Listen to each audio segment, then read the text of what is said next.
estou recebendo aqui um amigo muito especial, o pastor Marcelo Carvalho, da Igreja Batista Missionária da Amazônia. Obrigado. Glória a Deus, amém. Boa noite a todos, graça e paz, amém? Uma alegria enorme poder estar aqui com vocês. A pilha da garganta está fraquinha, mas vai dar tudo certo, viu? Desde sexta-feira, com 400 pessoas ali no Retiro em Benfica, tem sido precioso. Mas é uma alegria imensa poder estar aqui com vocês, por essa igreja tão abençoada, tão graciosa. E eu gostaria de convidar nessa noite você a abrir a sua Bíblia comigo no Salmo de número 84. Louvo a Deus por esse tema dessa conferência, santificação. Há uma necessidade para isso nos nossos dias. E eu quero navegar com você no Salmo de número 84. Como nós vamos passar por quase todos os versos desse Salmo, eu quero ler apenas o verso 1, que diz assim: Quão amáveis são os teus tabernáculos, Senhor dos exércitos. Vamos orar. Pai, muito obrigado por tudo que o Senhor já fez nessa noite. Nós estamos aqui mais uma vez diante dessa bendita e poderosa palavra.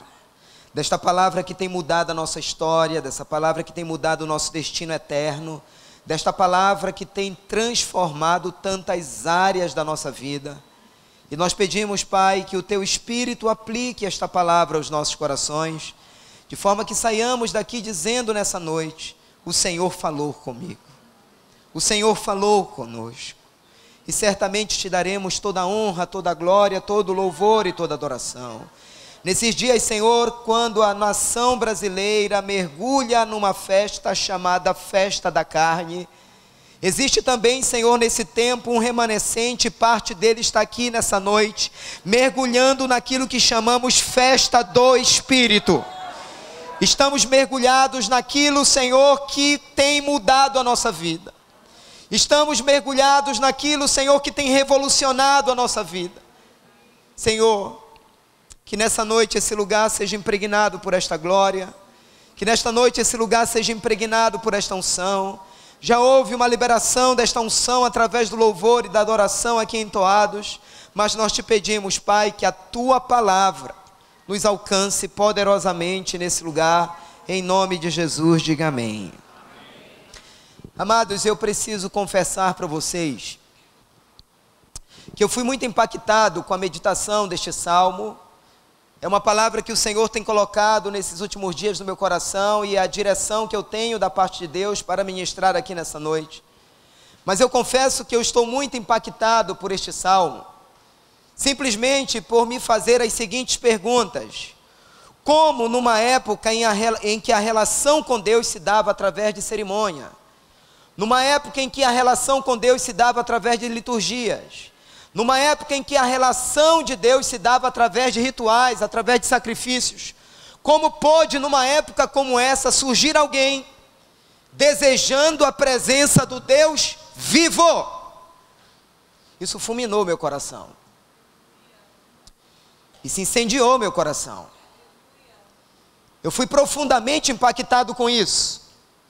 Porque como numa época em que não se tinha a revelação que nós, adoradores do Senhor, temos hoje do que é adorar ao Senhor, como pôde surgir há milhares e há milhares de anos atrás, numa visão limitada, numa visão onde a lei operava e não havia a graça de Deus, não havia a manifestação do Espírito Santo como residente na vida do homem, como numa época como essa, pôde surgir alguém desejando a presença do Deus vivo.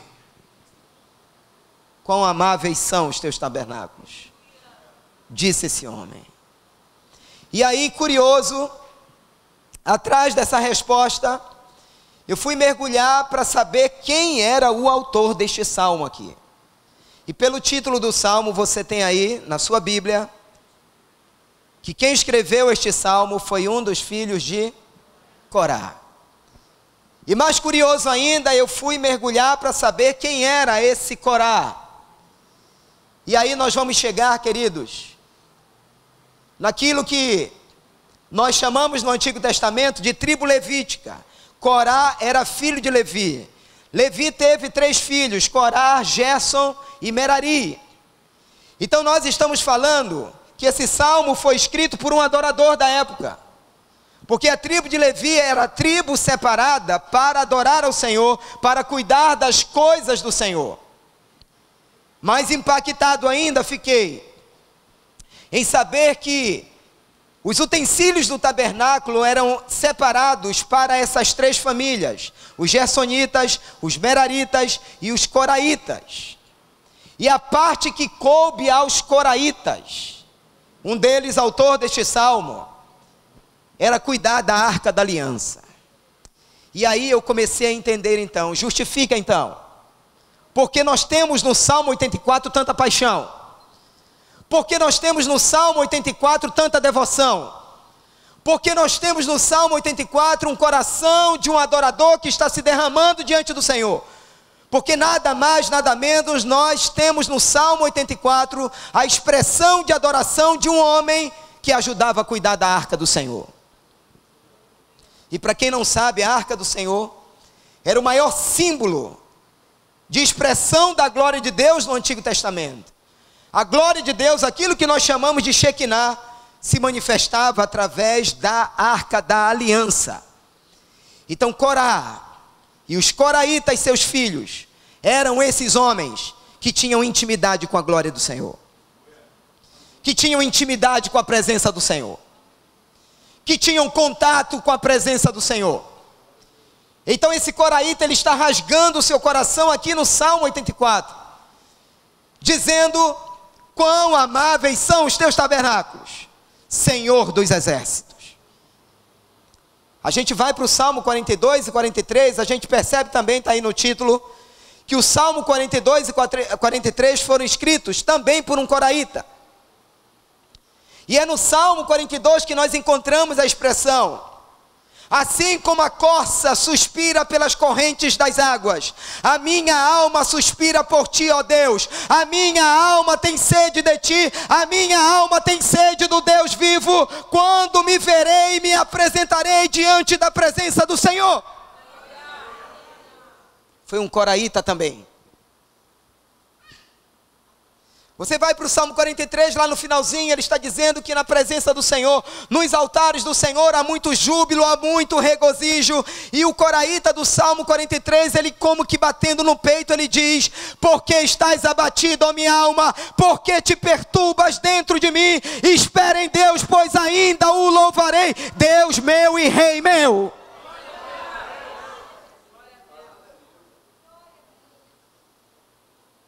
Irmãos, eu fui muito impactado por esse entendimento, porque certamente quando eu chegar no céu, e quando vocês chegarem também, nós desejaremos conhecer as histórias de Abraão, de Davi, de Isaac, de Noé, de Esther, contadas por eles mesmos. Mas eu vou procurar esse coraíta, e eu vou querer perguntar para ele, o que queimava no coração dele, numa época em que a relação com Deus se dava através de sacrifício, de liturgia, de cerimônia. Numa época em que ele não tinha o Espírito Santo habitando nele. O que foi que queimou no coração dele? Mas sabe que eu receio dele me fazer a seguinte pergunta: sabe, Marcelo, é verdade que a glória de Deus queimou no meu coração, numa época em que não havia a revelação da graça, Jesus não tinha vindo na minha época. Mas eu receio dele me perguntar: e como foi que a glória de Deus queimou no seu coração numa época em que o Espírito Santo veio habitar no teu coração 24 horas, ser habitação de Deus, ser santuário de Deus? Porque esse salmo ele se torna um desafio para cada um de nós.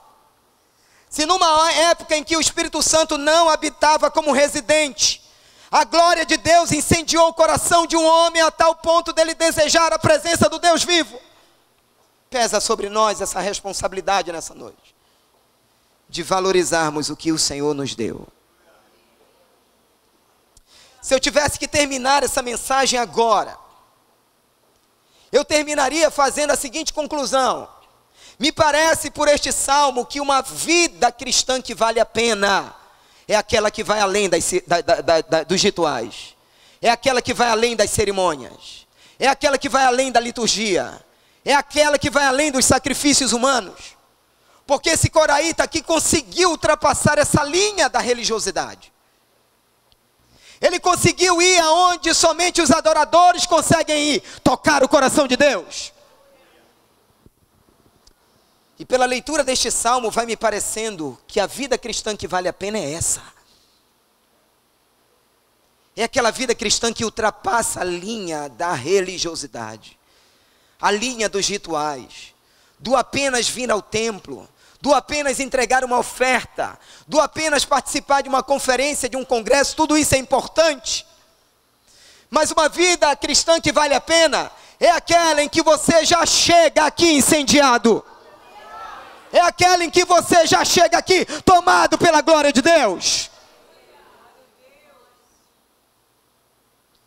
Uma vida cristã, um relacionamento que está acontecendo entre você e o Senhor, no seu dia a dia, na sua rotina, no seu cotidiano. Ele está dizendo no verso 1, quão amáveis são os teus tabernáculos. Em outras palavras, eu tenho o prazer de estar no teu templo. Estar no teu templo é motivo para mim de regozijo, é motivo para mim de alegria, é motivo para mim de prazer, não é peso. Estar nos teus tabernáculos orando, adorando, em comunhão com os irmãos não é peso. Quão amáveis, quão amáveis, quão amáveis são os teus tabernáculos.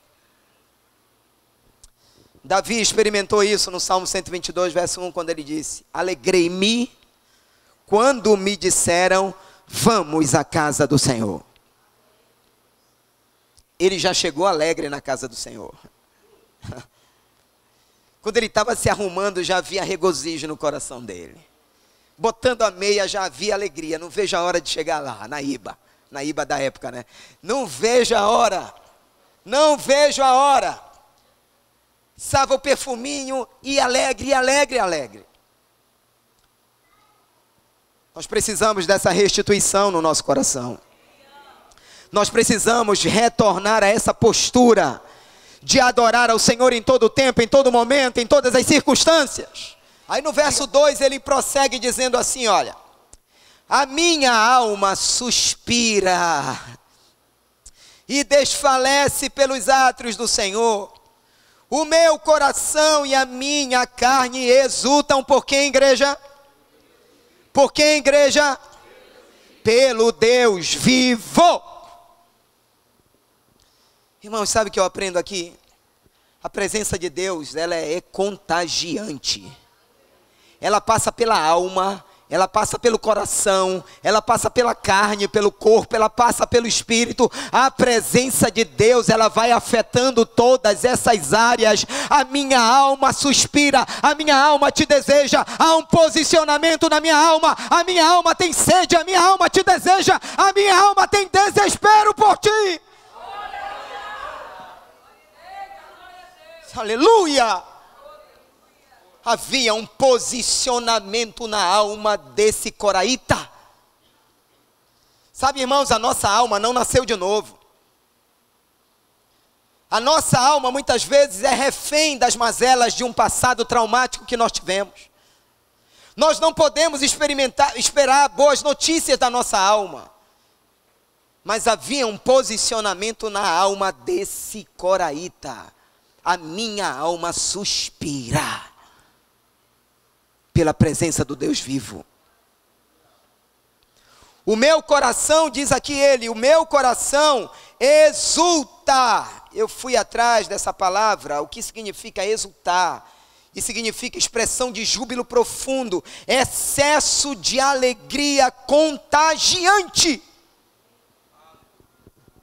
A minha alma, ela está enamorada. A minha alma está apaixonada. A minha alma, o meu corpo te exulta, a minha carne te exulta, o meu coração te exulta. Irmãos, é isso que a presença de Deus faz na vida de um adorador.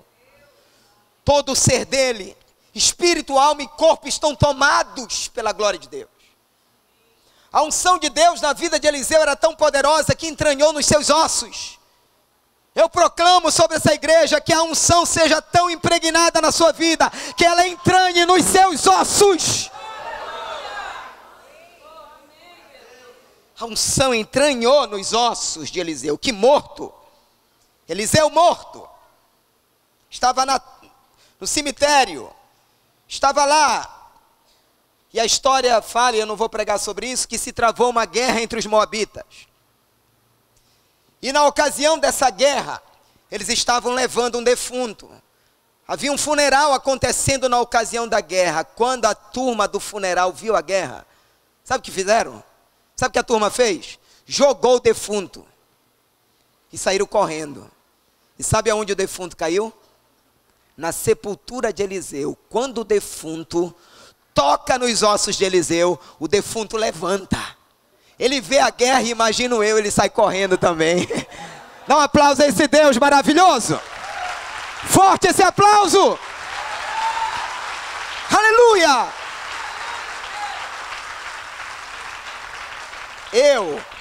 Eu, pastor Marcelo, eu acredito num bom dia tão impregnado de unção, que quando você chega na escola, na repartição, e por onde você for, e libera um bom dia, aquele bom dia vai tão impregnado de unção, que ele vai ser cura, que ele vai ser bálsamo, que ele vai ser restauração no coração daquele que recebe. Sabe, querida igreja, amada igreja, há mais unção na sua vida do que você imagina. Há mais poder de Deus na sua vida do que você imagina. Como o pastor Heber falou ainda agora, nós precisamos desse dom despertado na nossa vida. Nós precisamos dessa unção despertada na nossa vida. A presença de Deus, ela faz exatamente isso. Você sabe qual é o segredo de uma vida cristã contagiante? Está aqui no verso 2. Suspirar diariamente pela presença do Deus vivo. Esse é o segredo de uma vida cristã irradiante. Eu já durmo pensando em Deus. Eu já durmo dando glória a Deus. Eu já acordo dando glória a Deus. Irmãos, às vezes eu digo para mim mesmo, eu não vou perder para o Curió. Eu não vou perder para o Sabiá. Eu não vou perder para o Bem-TV. Como assim, pastor? Passarinho amanhece o dia, não sabe nem o que vai comer. Não tem salário garantido. Não tem comida garantida, não tem aposentadoria garantida, mas o passarinho, quando amanhece, já amanhece cantando. Né? Cantando. Imagina ele cantando, ele é exaltado, o rei é exaltado. Cantando, não sabe nem o que vai comer. Aí Mateus, através das palavras de Jesus, chega para mim, para você e diz assim: olhem para os passarinhos, que eles não semeiam e nem colhem, mas eu tenho cuidado de cada um deles, homens de pouca fé. Dê um aplauso poderoso a esse Deus e libere um grito de liberdade nessa noite. Aleluia! Esse é o segredo de uma vida cristã contagiante. 24 horas cheio da presença de Deus, suspirando por Deus, desejando ao Senhor. O verso 3 ele prossegue dizendo: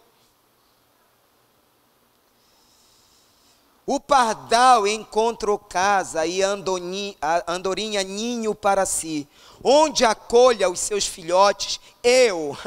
Eu encontrei os teus altares, Senhor dos exércitos, Rei meu e Deus meu amado. Sabe o que eu aprendo aqui? Que presença de Deus é ninho. Presença de Deus é ninho. Ninho é lugar de proteção.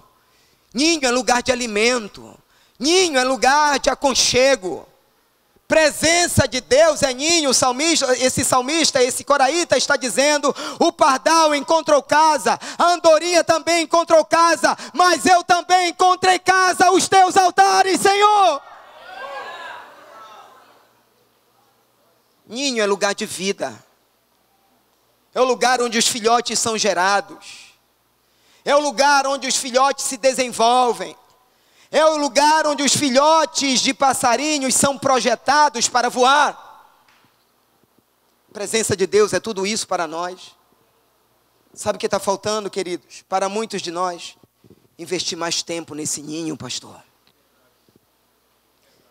Investir mais tempo nessa presença. Eu não sei qual foi a última vez, eu saberia responder por mim, mas eu não sei qual foi a última vez que você teve momento pessoal com Deus, onde você não viu as horas passarem.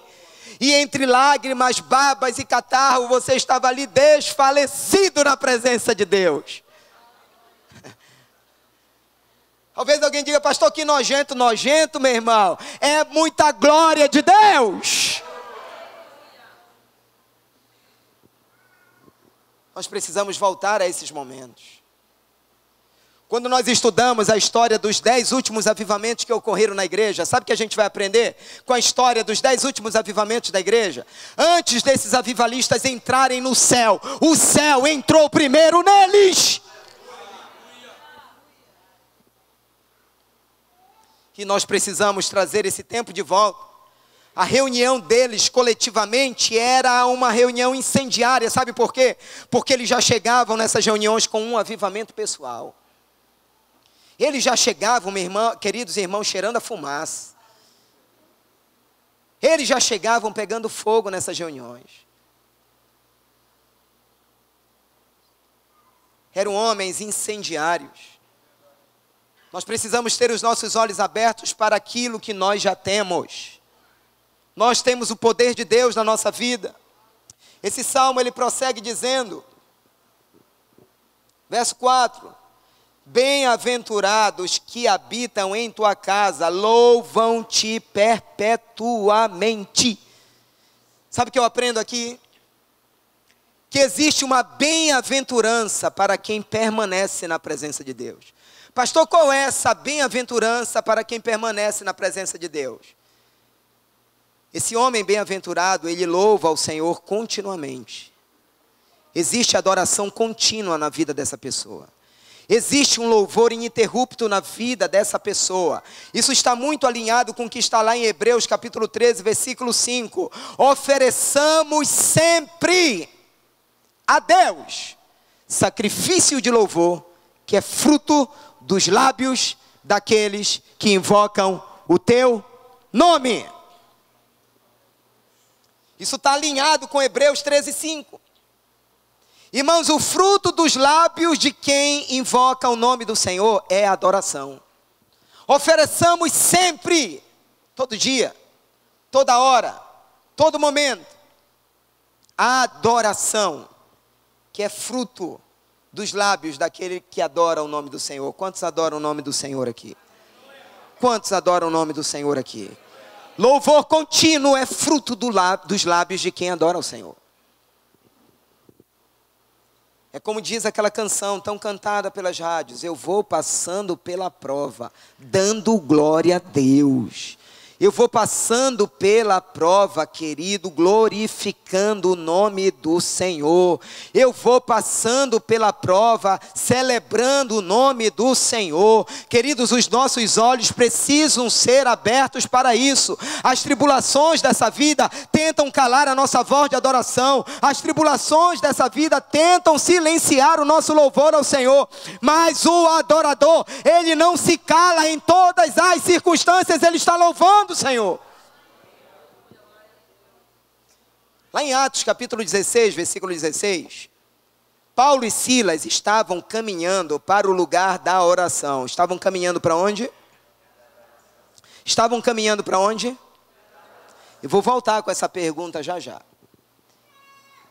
Eu abro até um parêntese aqui para lhe dizer algo. As reuniões que os homens e mulheres cheios do Espírito mais gostam, sabe qual é? Reuniões de oração.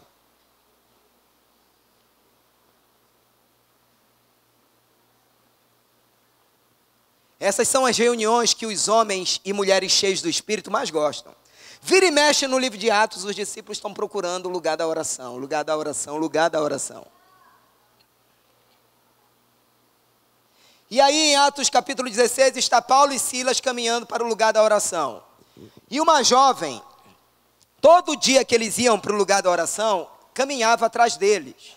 Era uma jovem que trabalhava adivinhando as coisas na vida das pessoas. Irmãos, esse dom não existe no meio da igreja, amém? Qual é o seu ministério, irmão? O ministério da adivinhação. Isso aí é do diabo, não é de Deus, não. Não existe. Mas essa jovem ia atrás de Paulo e Silas, dizendo assim todo dia: esses homens pregam o caminho da salvação. Esses homens são servos do Deus Altíssimo. Era uma linguagem cristã. Era uma linguagem evangélica.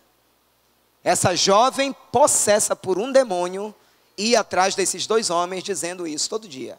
Até que num determinado dia, Paulo teve o discernimento, se voltou para aquela jovem e repreendeu aquele espírito imundo e ela foi liberta. Só que aquela jovem dava muito lucro para o comércio daquela cidade. Isso causou um alvoroço.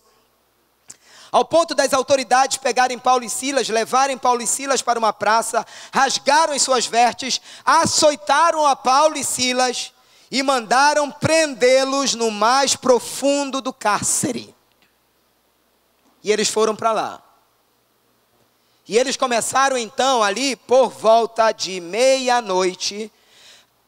Para onde eles estavam indo antes?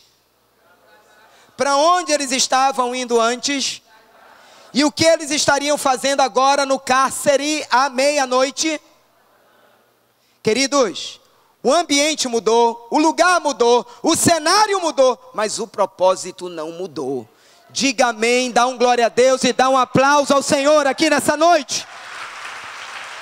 O propósito não mudou. Tem crente que quando entra na faculdade o propósito muda. Tem crente que dependendo da rodada de amigos que ele construiu, o propósito muda. Tem crente que dependendo do trabalho aonde ele conseguiu, o propósito muda. Deus está querendo uma geração que permanece firme em todo o tempo. Talvez aquela jovem tenha sido uma ação do inferno para tentar fazer com que Paulo e Silas não chegassem ao lugar da oração. E aí, meia-noite, eles começam a adorar, eles começam a orar. E sabe o que aconteceu? Os alicerces do cárcere foram sacudidos pelo poder de Deus. Todas as celas se abriram, todas, porque quando Deus faz algo, é escandaloso o que o Senhor faz. O que Deus tem para fazer na sua vida, não é só para você. A prosperidade que Deus quer desatar sobre a sua vida, não é só para você, é para ser derramada sobre outros também. Quando o carcereiro viu aquilo, queridos, ele pegou a espada e quis se matar. E Paulo disse, não se mata. Crê no Senhor Jesus e será salvo hoje tu e tua casa. Então o carcereiro creu, toda a casa dele, e eles foram batizados naquela noite. Irmãos, eu acho que naquela noite Satanás não dormiu. Porque é assim, Satanás, ele quando quer aprontar algo para nós, e a nossa vida está no altar de Deus, ele leva o farelo. Antes ele não ter mandado aquela jovem. Antes ele não ter mandado aquela jovem. Antes ele não ter matado Estevão.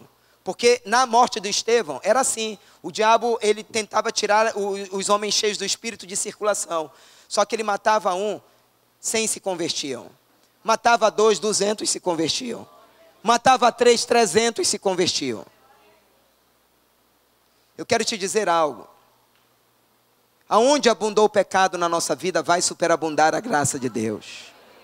No lugar da vergonha haverá dupla honra.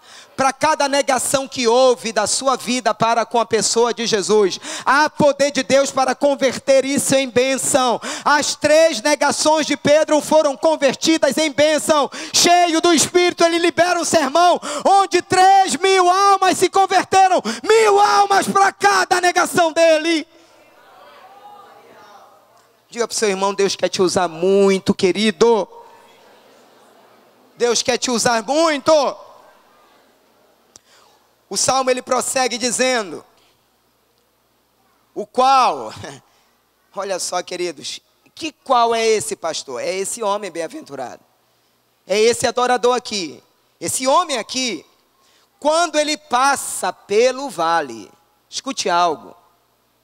não é quando ele fica no vale. Crente não fica no vale, ele passa pelo vale.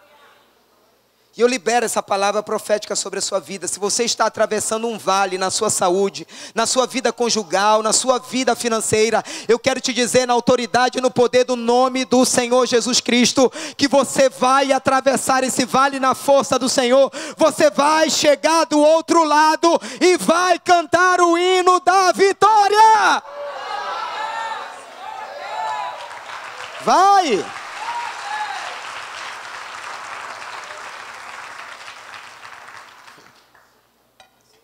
Crente, ele passa pelo vale. Ainda que eu ande pelo vale da sombra da morte, eu não temerei mal algum, disse o salmista, porque eu sei que tu estás comigo. A questão não é o vale, é quem está com você no vale. Podemos estar no oásis, mas se o Senhor não estiver conosco, nós estaremos sozinhos.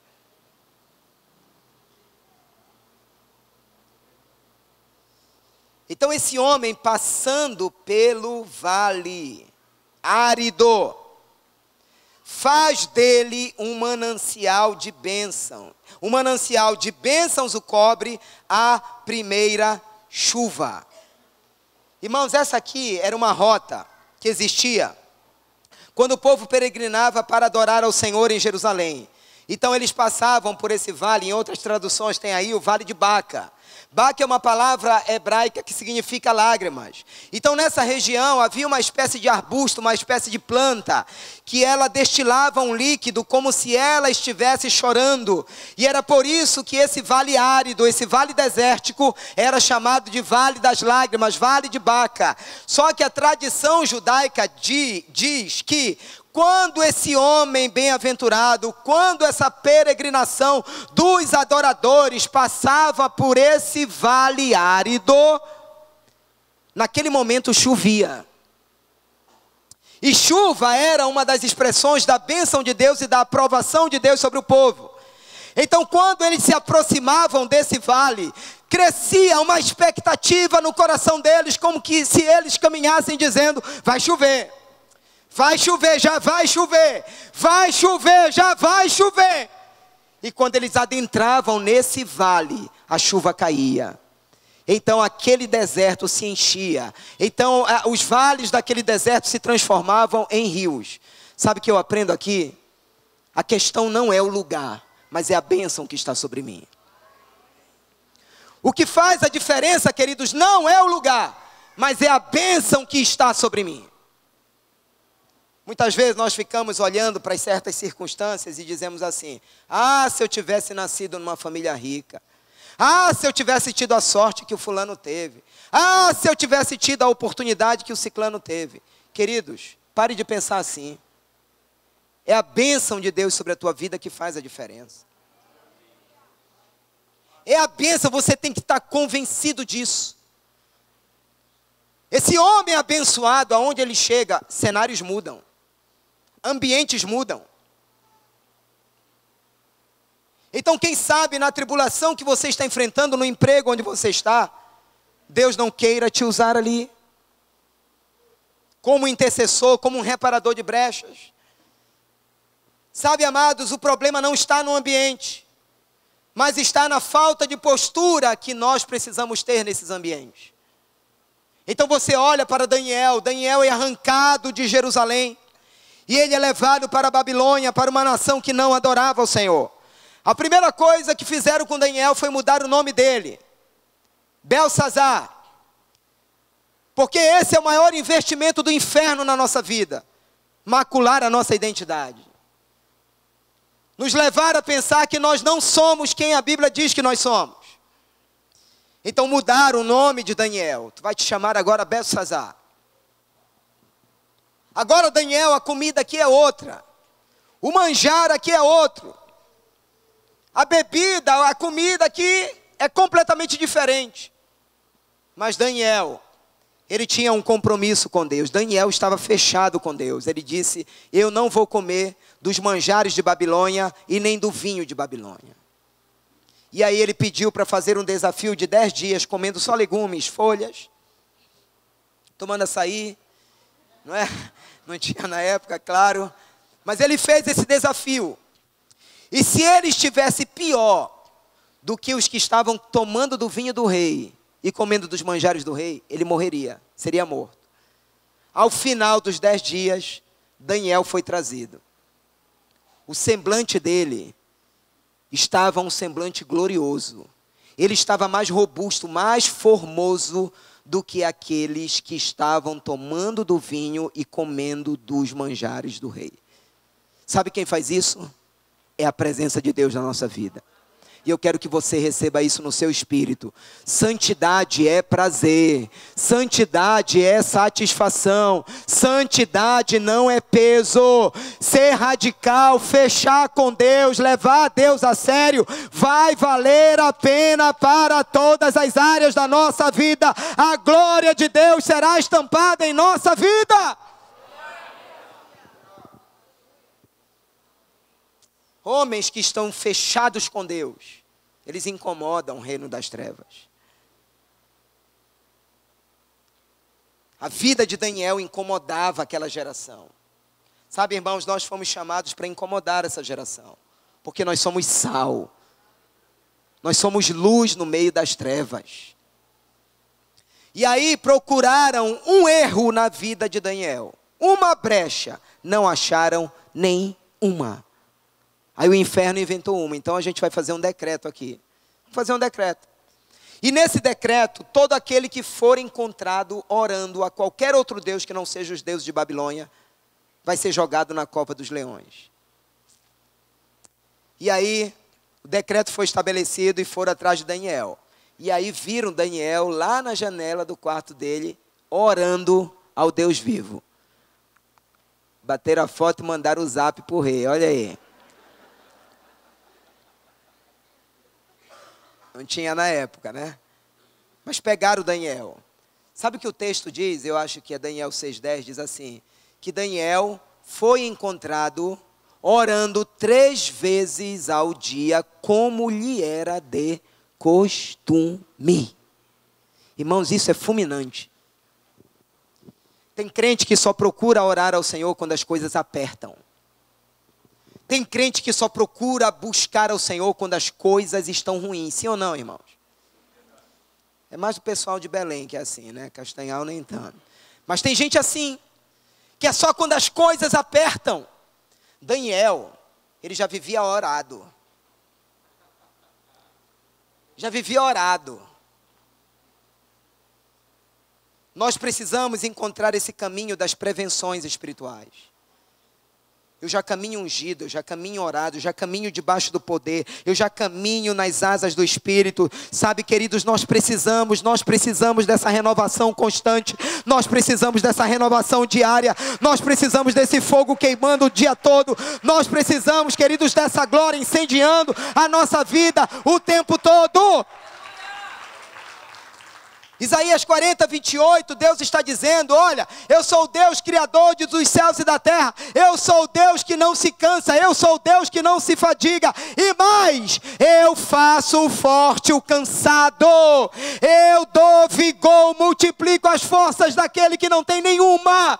Os jovens correm e se cansam, de tão exaustos eles caem, mas aqueles que esperam no Senhor renovarão as suas forças com asas, subirão como águias, correrão e não se cansarão, caminharão e não se fadigarão. Aleluia!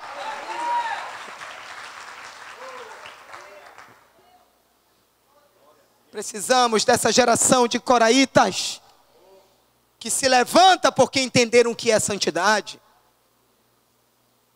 Escute algo e receba isso no seu espírito. Os coraitas, eles cuidavam daquilo que era mais santo e mais sagrado no Antigo Testamento. Eu já vou terminar. Mas teve uma época em que a arca, ela ficou tanto tempo esquecida em Kiriat Jeraim, mais de 20 anos. Que quando eles decidiram trazer a arca do Senhor para Jerusalém, eles colocaram a arca num carro de boi. Escute algo, querido.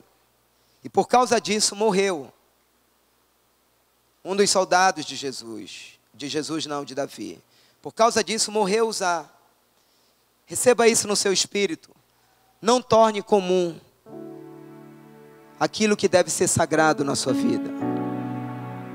Não trate as coisas de Deus com leviandade. Talvez estejamos tão distantes como estava aquela geração da arca. 20 anos se passaram. E talvez num dado momento, um daqueles levitas, daqueles soldados, tornou comum, achando que poderia tocar na arca. Sabe, querido, não torne comum as coisas do Senhor. Não queira, querido, tratar as coisas de Deus no natural. Nós estamos lidando com coisas sobrenaturais. Nós estamos tratando com coisas santas.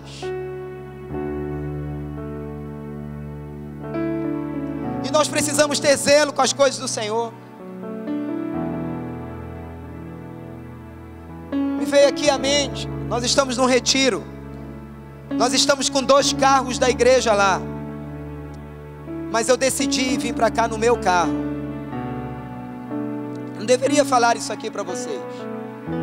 Poderia pegar um carro da igreja e vir para cá. Mas me veio à mente que o combustível que está lá, naqueles carros, é o combustível colocado pela igreja. E eu não estou aqui a serviço da Igreja Batista Missionária. Estou aqui por amor, por amizade, com o meu amigo pastor Heber. Sabe, amados, nas pequenas coisas nós precisamos ter zelo. Deus é um Deus que está procurando aqueles que são nas pequenas coisas. Deus está atrás desses adoradores que tratam a obra de Deus e as coisas de Deus com zelo e com temor. Eu não posso trazer aqui uma oferta como se fosse dízimo, quando não é dízimo. Estão entendendo, amados? Dízimo é dízimo, oferta é oferta. É uma das coisas que nós vamos falar lá na IBA e no Maranhão, a pedido do pastor Joaquim. O dízimo, queridos, ele está em pleno vigor. Eu não sei nem por que eu estou falando isso, pastor, mas o Espírito Santo está mandando. O dízimo, ele está em pleno vigor na graça e no Novo Testamento. Mas há uma voz se levantando, dizendo que o dízimo sucumbiu, que o dízimo é da lei. O dízimo, ele não nasceu na lei. Ele nasceu 400 anos antes da lei, no sacerdócio de Melquisedeque, sacerdócio do qual Jesus faz parte. Jesus, ele não é do sacerdócio arônico. Jesus, ele não é da tribo de Levi, ele veio da tribo de Judá. Jesus é sumo sacerdote dessa ordem espiritual de Melquisedeque, que é uma ordem espiritual eterna. Melquisedeque não tem início nem fim, ele não tem princípio e nem fim. Jesus, ele faz parte de uma ordem sacerdotal eterna. A lei incorporou o dízimo. E Satanás sabe que a obra de Deus, ela precisa dos dízimos e das ofertas. E ele sabe que se ele conseguir, se o inferno conseguir arrancar essa semente do coração do povo de Deus, esse entendimento, a obra de Deus, ela vai padecer, como estava acontecendo em Neemias capítulo 13, vai ficar como dever de casa. Tobias se infiltrou no templo, construiu a sua casa dentro da tesouraria do templo, e começou, queridos, a desviar os dízimos e as ofertas a tal ponto, que os levitas e os sacerdotes tiveram que voltar para o campo para trabalhar. E foi numa época em que Neemias tinha ido visitar o rei Artaxerxes, para dar o relatório de tudo que estava acontecendo. Nesse momento o inimigo aproveitou e Tobias se infiltrou na obra de Deus. Sabe, existem muitos pensamentos satânicos se infiltrando na obra de Deus, mas eles serão destruídos. Sabe por quê? Porque essa obra aqui, ela é santa, ninguém detém. Essa obra é santa, ninguém detém. E nós precisamos dessa geração de adoradores. Como diz aqui o verso 7, para a gente terminar. Essa geração aqui de coraitas, eles vão indo, olha aí, vão indo. Eles não ficam parados, eles avançam. Eles vão indo de força em força, de vigor em vigor, de ânimo em ânimo. Cada um deles aparece diante de Deus em Sião. Irmãos, é assim que caminha essa geração, ela não para. A geração de adoradores, a geração que entendeu o que é santidade, o que é santificação, não fica no meio do caminho, avança. Paulo declarou isso em Filipenses capítulo 3, versículo 13. Não que eu tenha alcançado, mas uma coisa eu faço, eu deixo as coisas que para trás ficam e avanço para aquelas que estão diante de mim. Eu prossigo para o alvo, para o prêmio da soberana vocação em Cristo Jesus. Sabe, queridos, hoje eu vim aqui não somente para liberar essa palavra sobre você,